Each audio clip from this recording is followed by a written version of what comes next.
నేను ఇక నీతో ఒక క్షణం కూడా కాపురం చేయలేను. నేను మా పుట్టింటికి వెళ్ళిపోతాను. ఏంది ఇది లేడీ చెప్పొస్తుంటే లేక మొక్కడు చెప్తాడా? ఇదేదో ఇంట్రెస్టింగ్ ఉండదా? ఏమైపోయింది ఇప్పుడు? డ్రెస్ ఉతకమని నేను అంతే కదా. ఏందమ్మా ఇంతకుముందు గుండాలు ఎవరు దోమినారు? నీకు ఒక తన్ను తల్లి, నేను నా బిడ్డలు తీసుకొని మా పుట్టింటికి వెళ్ళిపోతాను. ముందు మా నాయన తినాలా ఎల్లరు కాళ్ళు నుండి తీసుకొచ్చి కట్టించాడు. వీటిదైనా చిన్న గొడవ అయితే చాలు ఆటోలు మన గాలికి పుట్టింటికి పోవాలంటున్నాడు. అమ్మా నేను దీంతో బతకలేను, బిడ్డలు దొరుకుని వచ్చేస్తున్నాను. ఇది మంచి కూర చేసి పెట్టు. ఎక్కడికి రా పోయేదా? ఏమైందండి గొడవ? పక్కింటి వాళ్ళ మీద ఉండే ఇంట్రెస్ట్ మన ఇంటి పైన మనకుండేదిలే. అది మన భారతీయ వారసత్వ సంపద. అన్నా నువ్వు రానా, ఏం జరిగిందని నేను చెప్తానా. వస్తానండి.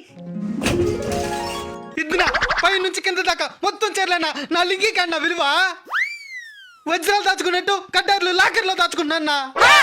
ఇప్పుడు దాంట్లో కూడా చీరలు పట్టేస్తున్నదిరా. Ladies domination.